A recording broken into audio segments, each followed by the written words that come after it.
Hello, welcome to the Movie Zone. Today we are recapping HBO's action political drama, Game of Thrones, Season 1, Episode 1. A complex show with dragons, politics, a lot of bedroom romance, and war. This is sure to have something for everyone. As usual, spoilers ahead, so be ready. Let's begin. The series starts with three men on horses who are about to go on a mission outside a massive wall of ice called the Wall.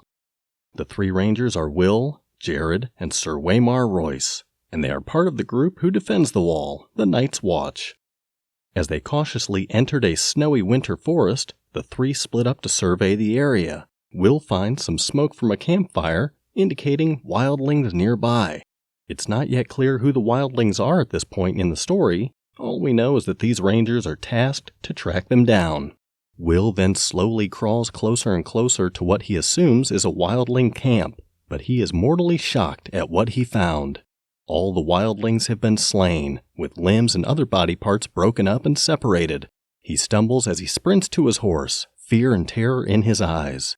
As he rides away from the scene, the camera zooms out on the deceased bodies of the wildlings. The body parts are arranged in a certain way that forms a circular pattern on the ground. Who or what did this to them is still a mystery. The trio meets back up with each other. Sir Royce is unfazed by what poor Will saw. He insists on going back to figure out what happened to those people. An icy humanoid figure appears when they arrive at the scene and then slaughters both Jared and Sir Royce. Being the only one who escaped death, Will manages to flee back south of the wall, and we begin the Game of Thrones.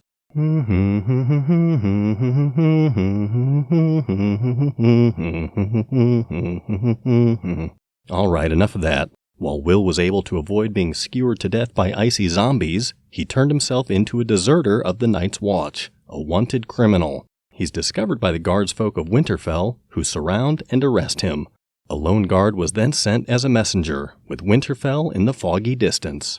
Winterfell is bustling with people and activity. Bran, the youngest Stark boy, is learning how to shoot an arrow with his brothers Robb and Jon Snow. While the sons are training, the daughters, Sansa and Arya, occupy themselves with needlework.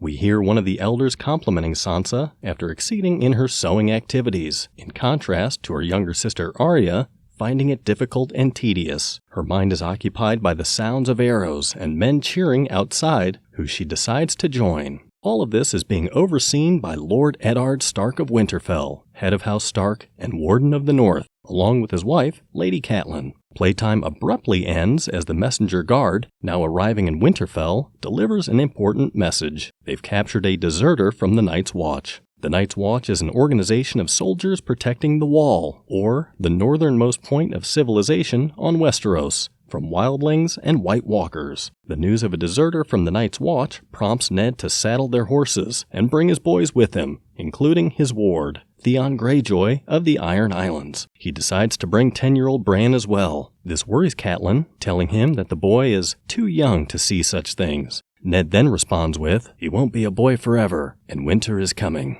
Will is brought to the block. He knows he's a deserter, and he should have gone back to the Wall to warn the Watch about the things he saw. He tries to convince Lord Stark he really did see the White Walkers, but to no avail. With a swing of his great sword, Will is executed by beheading. The next scene shows Ned explaining to Bran that the blood of first men flows in their veins, the veins of the Starks. The man who passes the sentence should swing the sword, says Ned. As they head home, they find a dead stag and a dead direwolf, killed in a hunter-prey struggle for survival. Besides the dead direwolf, they see 5 puppies still alive. Ned thinks a quick death would be better for the pups. Jon Snow then proposes they take them in, since there are 5 direwolf pups, 1 for each true-born Stark child.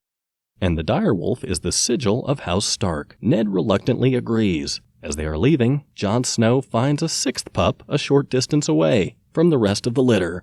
The 6th runt looks a bit different from the rest, and becomes Jon's direwolf. In King's Landing, the capital of the 7 kingdoms, it is revealed that Jon Arryn, the Hand of the King and the Lord of the Eyrie, has died of mysterious circumstances. During his funeral, Queen Cersei Lannister and her brother, Sir Jaime Lannister of the Kingsguard, are having a conversation about a secret that Jon Arryn apparently knew. Cersei is a bit wary, but Jaime reassures her that whatever he knew died with him. Meanwhile, up north in Winterfell, Catelyn brings Ned a letter informing him about Jon Arryn's death. Ned is saddened by the news, as the Hand of the King was like a father to him. Catelyn also informs Ned that the King of Westeros is riding for Winterfell. His name is King Robert Baratheon of House Baratheon. He rides for Winterfell with his queen and their children. Preparations for the king's arrival start immediately. They mention a name called Lord Tyrion, who apparently needs loads of candles and 8 barrels of booze to read and drink all night. Robb, Jon, and Theon are also preparing for the king's arrival with various tasks around Winterfell. After a month of travel, King Robert finally arrives in Winterfell. We then meet some of the royal family for the first time. Prince Joffrey Baratheon, heir to the Iron Throne, proudly riding his horse with his siblings Princess Myrcella and Prince Tommen riding on the carriage. Of course, Queen Cersei is there too, along with her twin brother Jaime. However, the youngest of the three, Lord Tyrion Lannister, is nowhere to be seen. Later, Jaime finds his brother Tyrion in a brothel, who apologizes for beginning the feast a bit early. After arriving, the king requests that he and the Lord of Winterfell proceed to the Stark's family crypts. They quickly catch up, making it clear that they've been very close friends. Robert was betrothed to Ned's younger sister, Lyanna Stark, before she met her demise for unclear reasons during the rebellion. Robert asks Ned to take Jon Arryn's position as the Hand of the King. He also offers to join House Baratheon and House Stark together by betrothing Robert's son, Joffrey, to Ned's daughter, Sansa. Ned, Robert, and Jon Arryn once fought against the Targaryens and the Mad King. They were victorious and installed Robert on the Iron Throne. People believe that the Targaryens are now a thing of the past. However, some of them survived. Across the Narrow Sea,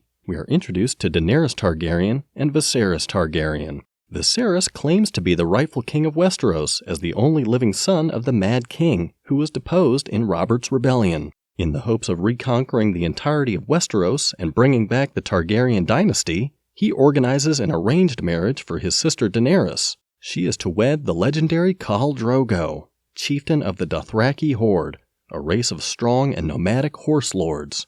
Viserys plans on using the Dothraki army to destroy everyone who might get in his way of sitting on the Iron Throne. Back in Winterfell, a feast is going on.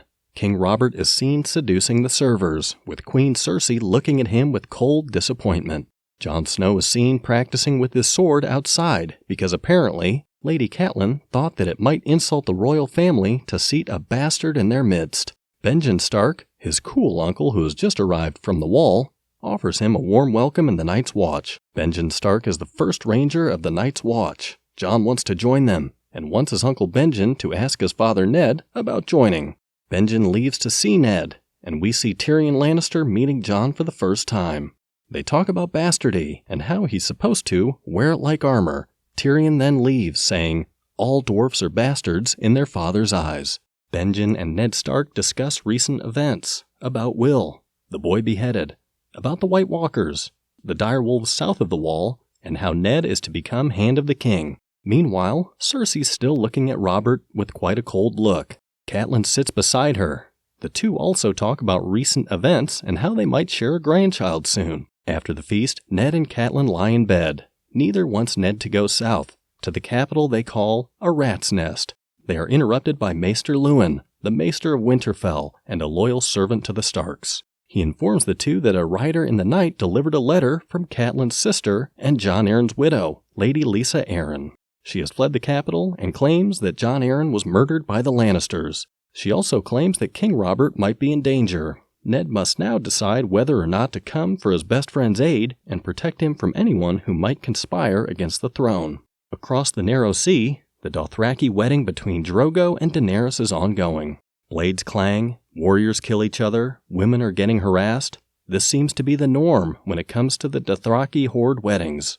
We see various gifts given to Daenerys, some books from Westeros, 3 petrified dragon's eggs, and a loyal knight, Ser Jorah Mormont of Bear Island, a knight who served her father for years. He is now swearing loyalty to the Targaryen siblings. After the gift-giving, it is now time for the consummation. Khal Drogo takes Daenerys away from Pentos and starts the ceremony with the beautiful sunset in the background. Back in Winterfell, we see Tyrion and Sandor Clegane, also known as the Hound, having a small banter.